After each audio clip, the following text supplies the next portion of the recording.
ನಿನ್ನೆ ಮಹಜರು ಮಾಡುವಂತಹ ಸಂದರ್ಭದಲ್ಲಿ ಆರೋಪಿಗಳಿಂದ ಕೃತ್ಯ ಮಾಡಿದ್ದ ಬಗ್ಗೆ ಸಾಕ್ಷಿಗಳನ್ನು ಸಂಗ್ರಹ ಮಾಡಲಾಗಿದೆ.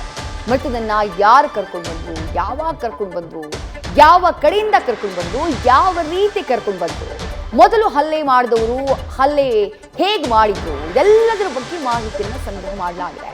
ಮೃತ ವ್ಯಕ್ತಿಯ ಸಾವಿನ ಟೈಮ್ಗೂ ಆತನ ಮೇಲೆ ಹಲ್ಲೆ ಮಾಡಿದಂತಹ ಟೈಮ್ ಇವೆಲ್ಲವೂ ಕೂಡ ಬಹಳ ಮುಖ್ಯ.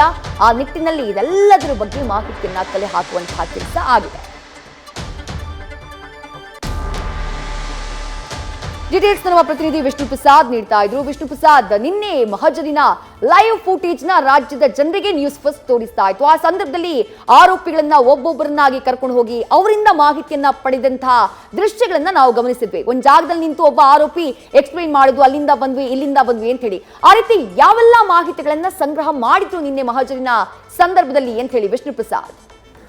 ಖಂಡಿತ ವಿದೇಶಿ. ಯಾಕಂತಂದ್ರೆ ಈ ಪ್ರಕರಣದಲ್ಲಿ ಮೊದಲನೇದಾಗಿ ಈಗಾಗಲೇ ಒಂದನೇ ಮೃತ ವ್ಯಕ್ತಿ ಇದ್ದದನ್ನ ಪತ್ತೆ ಮಾಡುವಂಥದ್ದು ಇಂಪಾರ್ಟೆಂಟು, ಅದನ್ನು ಮಾಡ್ತಾರೆ. ಎರಡನೇದಾಗಿ ಯಾರು ಕೊಲೆ ಮಾಡಿದ್ರು ಆ ವ್ಯಕ್ತಿಗಳು ಇರೋದನ್ನು ಕೂಡ ಪ್ರೂವ್ ಮಾಡುವಂಥ ಕೆಲಸವನ್ನ ಇಲ್ಲಿ ತನಿಖಾಧಿಕಾರಿಗಳು ಮಾಡಬೇಕಾಗುತ್ತೆ. ಯಾಕಂತಂದ್ರೆ ನಾವೇ ಕೊಲೆ ಮಾಡಿದ್ದು ಅಂತ ಒಬ್ಬ ವ್ಯಕ್ತಿ ಸ್ಟೇಟ್ಮೆಂಟ್ ಮಾಡ್ಬೋದು, ಆದರೆ ಕೋರ್ಟಿಗೆ ಹೋದಂಥ ಸಂದರ್ಭದಲ್ಲಿ ಆ ವ್ಯಕ್ತಿ ಆ ಸಂದರ್ಭದಲ್ಲಿ ಅಲ್ಲಿ ಇಲ್ಲವೇ ಇಲ್ಲ ಅಂತಾದರೆ ಕೇಸ್ ಮತ್ತೆ ಉಲ್ಟಾಗುವಂಥ ಸಾಧ್ಯತೆ ಇರುತ್ತೆ. ಹೀಗಾಗಿ ಆರೋಪಿಗಳ ಸ್ವಇಚ್ಛೆ ಆದಾದ ಮೇರೆಗೆ ಇವರಿದ್ರು ಅಂತ ಅವ್ರು ಹೇಳಿಕೆ ಕೊಡೋದ್ರ ಜೊತೆಗೆ ಅವರು ಅಲ್ಲಿ ಇದ್ರು ಅನ್ನೋದನ್ನು ಕೂಡ ಪ್ರೂವ್ ಮಾಡುವಂಥ ಕೆಲಸವನ್ನು ಅಧಿಕಾರಿಗಳು ಮಾಡ್ತಾರೆ. ಇಲ್ಲಿ ಕೇವಲ ಮೃತ ವ್ಯಕ್ತಿಯಾಗಿ ಸಂಬಂಧಪಟ್ಟಂಥ ವಸ್ತುಗಳನ್ನು ಮಾತ್ರ ಕಲೆ ಹಾಕೋದಿಲ್ಲ, ಜೊತೆಗೆ ಕೊಲೆ ಮಾಡುವಂತಹ ವ್ಯಕ್ತಿಗಳಿರ್ಬೋದು, ಯಾರೆಲ್ಲ ಭಾಗಿಯಾಗಿದ್ರು ಅವರುಗಳ ಹೇಳಿಕೆ ಆಧಾರದ ಮೇರೆಗೆ ಪಂಚರ ಮುಂದೆ ಸಾಕ್ಷಿಗಳನ್ನು ಪಡೆದುಕೊಳ್ಳುವಂಥ ಕೆಲಸವನ್ನು ಇನ್ನು ಟೀಮ್ ಮಾಡುತ್ತೆ. ಮತ್ತು ಅವ್ರು ಯಾರೆಲ್ಲ ಕೃತ್ಯ ಎಸಗಿದ್ರು ಅವರಿಗೆ ಸಂಬಂಧಪಟ್ಟಂತಹ ದಾಖಲೆಗಳಿರ್ಬೋದು, ಅವರಲ್ಲಿದ್ದರು ಅನ್ನೋದಕ್ಕೆ ಬೇಕಾಗಿರುವಂಥ ಪ್ರೂಫ್ ಕಲೆಕ್ಟ್ ಮಾಡುವಂಥ ಕೆಲಸವನ್ನು ಪೊಲೀಸ್ ಅಧಿಕಾರಿಗಳ ತಂಡ ಮಾಡಿದೆ.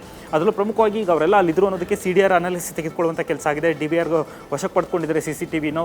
ಹೀಗಾಗಿ ಅವರೆಲ್ಲ ಅಲ್ಲಿರೋದು ಅದಕ್ಕೆ ಒಂದಷ್ಟು ಪ್ರಮುಖ ಸಾಕ್ಷ್ಯಾಧಾರಗಳು ಈಗಾಗಲೇ ಪೊಲೀಸರಿಗೆ ಲಭ್ಯ ಆಗಿದೆ. ಇದರ ಜೊತೆಗೆ ಇನ್ನೊಂದು ಪ್ರಮುಖವಾದಂಥ ಅಂಶ ಏನಂತಂದರೆ ಈ ಕೃತ್ಯವನ್ನು ಹೇಗೆ ಮಾಡಿದ್ರು ಇದು ಕೂಡ ತುಂಬಾ ಇಂಪಾರ್ಟೆಂಟ್ ಆಗುತ್ತೆ. ಮತ್ತು ಆ ಕೃತ್ಯಕ್ಕೆ ಸಂಬಂಧಪಟ್ಟಂತೆ ಫಸ್ಟಿಂದ ಆಯಾಮವನ್ನು ಪ್ರತ್ಯೇಕವಾಗಿ ಹೇಳುತ್ತಾ ಹೋಗ್ತಾರೆ. ಪ್ರತಿಯೊಬ್ಬ ಆರೋಪಿಯನ್ನು ಕೂಡ 5 ಜನ ಪಂಚರನ್ನು ಕರೆಸ್ಕೊಳ್ಳುವಂಥ ಕೆಲಸವನ್ನು ಮಾಡ್ತಾರೆ. 5 ಜನರ ಸಾಕ್ಷಿಯ ಮುಂದೆ ಆರೋಪಿಗಳನ್ನು ಕರೆದೊಯ್ದು ಅವರು ಏನೆಲ್ಲ ಕೃತ್ಯವನ್ನು ಎಸಗಿದ್ರು ಅಂತ ಅವರಿಂದ ಸ್ಟೇಟ್ಮೆಂಟ್ ಪಡ್ಕೊಳ್ಳುವಂಥ ಕೆಲಸವನ್ನು ಮಾಡ್ತಾರೆ.